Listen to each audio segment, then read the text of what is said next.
네, 안녕하세요. 데일리앗 이슈 김전입니다. 시작 전에 구독과 좋아요 버튼 꾹 눌러주시고요. 그럼 2월 22일 데일리앗 이슈 시작하겠습니다. 먼저 국내외 크고 작은 이슈를 알아보는 오늘의 테마 스케줄입니다. 첫 번째 스케줄은 식약처의 화이자 백신 검증 자문단 회의 및 발표입니다. 식품의약품안전처에서는 오늘 화이자의 코로나19 백신에 대한 코로나19 백신 안전성과 효과성 검증 자문단 회의를 실시했는데요. 이에 대한 결과를 23일인 내일에 발표할 예정입니다. 네, 두 번째 스케줄은 LG전자의 그램 360 출시입니다. LG전자가 오늘 LG그램의 신규 라인업인 LG그램 360을 새롭게 출시했습니다. LG그램 360은 이 그램의 초경량 대화면의 정체성을 계승하고 화면을 360도 회전하면서 자유로움을 더한 제품인데요. 고객들은 상황에 따라서 노트북과 태블릿 모드 등으로 바꿔서 사용할 수 있습니다. 이에 따라 LG전자는 투인원 노트북 시장을 적극적으로 공략할 예정입니다. 네, 지금까지 오늘의 테마 스케줄이었습니다. 네, 월요일인 오늘 국내 증시는 코스피가 상승으로 출발하면서 3,114선에서 개장했습니다. 시총상위 대부분의 종목들도 상승으로 출발했습니다. SK하이닉스는 지난주에 이어서 디램과 낸드 가격 반등에 장중에 3% 넘는 강세를 보이면서 시총 100조 원을 돌파하기도 했습니다. 네, 이어서 오늘의 주식시장을 들썩이게 한 오늘의 특징주 살펴보겠습니다. 첫 번째 특징주는 스카이 E&M입니다. 추억의 SNS 싸이월드가 5월에 부활한다는 소식이 전해졌는데요. 이때 코인 발행을 추진한다는 소식이 함께 들려오면서 이 싸이월드 인수에 참여한 스카이 E&M이 주목을 받고 있습니다. 싸이월드는 2000년대에 3,200만 명에 달하는 이용자를 확보한 토종 SNS입니다. 사진은 170여 장이고요. 음원 mp3 파일은 5억 개, 이 동영상은 1억 5천만 개 등의 추억이 담겨있는 플랫폼이었지만 늦은 모바일 대응으로 인해서 매출과 영업이익까지 하락하고 없어지기까지 했습니다. 하지만 지난 1월 말에 싸이월드 Z는 전재환 싸이월드 대표로부터 이 싸이월드 서비스 운영권을 인수하는 계약을 체결했는데요. 여기서 싸이월드 Z는 엔터테인먼트 회사 스카이 E&M 등 5개의 기업이 컨소시엄을 구성해서 설립한 법인입니다. 더불어서 싸이월드는 플랫폼 내의 결제 수단이었던 도토리를 이 암호화폐인 싸이코인으로 전환해서 회원들이 사진과 음원 파일 등을 다운받을 때 암호화폐 사용이 가능하도록 할 계획입니다. 최근 비트코인 관련주들이 움직임을 보이고 있는 시점에서 이 스카이 E&M이 싸이월드 인수에 참여했다는 기대감이 주가에도 영향을 주는 것으로 보입니다. 네, 두 번째 특징주는 네이버입니다. 계속해서 52주 신고가를 경신했던 네이버 주가가 오늘도 40만 원을 돌파하면서 신고가를 또 한 번 경신했고요. 장중에 LG화학을 제치고 시총 3위까지 올라서기도 했습니다. 최근 네이버는 호실적과 쿠팡 뉴욕 증시 상장에 따른 기업 가치 재평가 기대 등에 힘입어서 주가가 계속해서 상승세를 이어가고 있습니다. 증권가에서는 오히려 경쟁상인 이 쿠팡보다 성장성이 훨씬 크다고 판단을 하고 있는데요. 네이버의 주가는 50만 원을 돌파할 가능성이 크다고 전망하고 있습니다. 특히 네이버 쇼핑의 적정 가치만 25조 원으로 추산이 되고 있는데요. 네이버는 금융을 비롯해서 다양한 사업을 적극적으로 확장하고 있어서 기대가 더욱 큽니다. 일단 네이버 쇼핑만 놓고 봤을 때에도 앞으로 이 스마트 스토어 생태계를 강화하고 CJ 대한통운과 파트너십을 통해서 국내 이커머스 최강자로 남아있을 것으로 예상하고 있고요. 이 기존의 콘텐츠와 금융 사업에 있어서는 다양한 플레이어들과 파트너십을 통해서 이 규제 리스크는 낮추면서 효율적으로 시장 내의 영향력을 확대할 것으로 전망되고 있습니다. 네, 세 번째 특징주는 캔코아 에어로스페이스입니다. 이 캔코아 에어로스페이스가 장중에 18% 넘게 상승하면서 15,000원에 도달하면서 52주 신고가를 새로 썼습니다. 바로 미국의 블루 오리진의 차세대 로켓 엔진 프로젝트에 참여한다는 소식 때문입니다. 이 블루 오리진은 아마존 설립자인 제프 베이조스가 이 달 탐사를 비롯한 우주 여행 등 우주 개발 사업을 위해서 2000년에 설립한 민간 우주 항공 기업입니다. 현재 미국은 베이조스가 이 아마존 시대를 끝내고 블루 오리진 시대를 본격적으로 열 것이라는 전망 속에 머스크와 베이조스의 우주 개발 경쟁이 재점화되고 있습니다.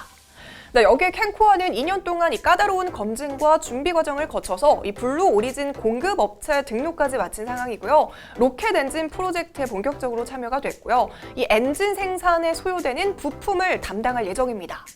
캔코와 에어로스페이스는 지난해 코로나19 영향으로 민항기 사업 납품이 지연되는 등 설립 후에 최초로 매출이 감소하기도 했습니다. 하지만 신규 사업을 수주해서 2021년부터 본격적인 매출이 시작이 되고 있는데요. 이번 블루오리진 로켓 엔진 사업 참여를 시작으로 앞으로도 우주항공 사업에 박차를 가하겠다는 다짐입니다.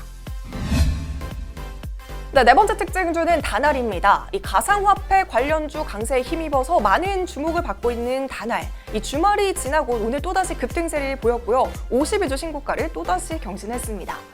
다날의 자회사인 다날 핀테크는 페이코인을 발행하고 있습니다. 여기에 다날 핀테크가 페이코인 앱에서 비트코인 결제를 가능하도록 한다는 발표가 나오자 시장에서는 다날을 비트코인 관련주로 분류하고 있습니다.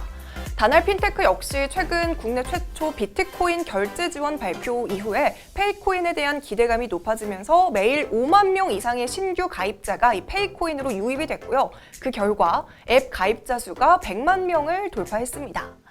다날 핀테크는 CU와 도미노 피자, 교보문고와 쓱페이지, 그리고 이게 국내 6만여 점의 제휴처를 보유하고 있고요. 다양한 혜택과 결제 편의성으로 가상자산의 실생활 사용을 확대하고 있는 만큼 비트코인 전환 결제 서비스가 시작이 되면 이 페이코인 가맹점이 곧 비트코인 결제 가맹점이 되기 때문에 이로 인한 가상자산과 결제 시장에 큰 변화가 예상될 것으로 보입니다.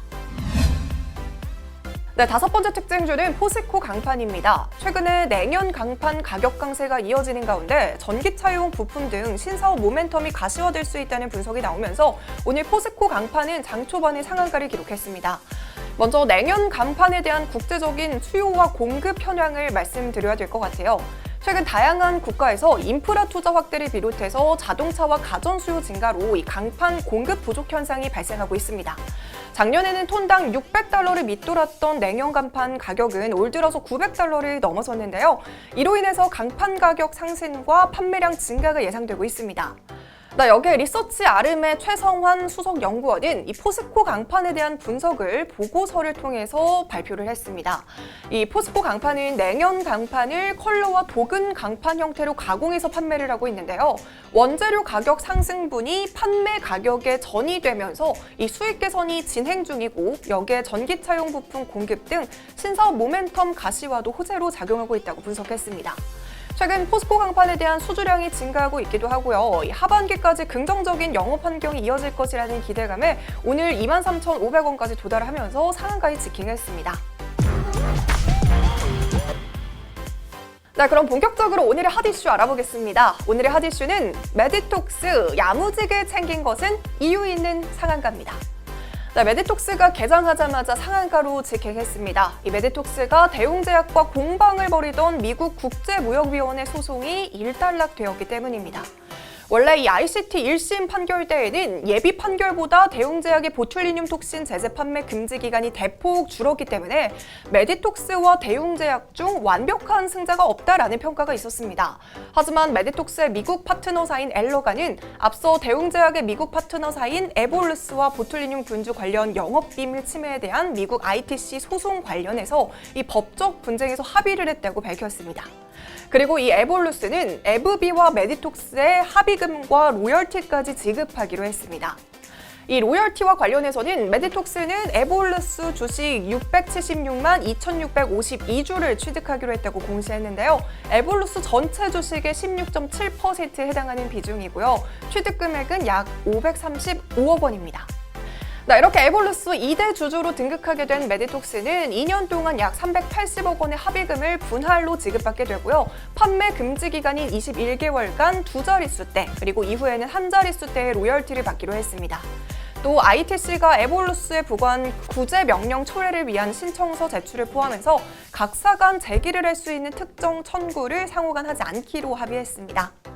이렇게 메디톡스는 야무지게 세 가지를 챙기게 됐는데요. 먼저 첫 번째로는 미국의 사업의 불확실성 해소와 국내 소송 합의 가능성이 커졌다라는 점이고요. 두 번째로는 합의금과 판매 로열티, 마지막으로는 에볼루스의 2대 주주 지위까지 챙길 수 있게 됐습니다. 이에 따라 업계에서는 이번 합의의 가치를 1,490억 원 수준으로 보고 있습니다. 오늘 제가 준비한 소식은 여기까지입니다. 이 영상들 아직 안 보셨다면 함께 시청해주시고요. 오늘도 시청해주신 모든 분들 고맙습니다.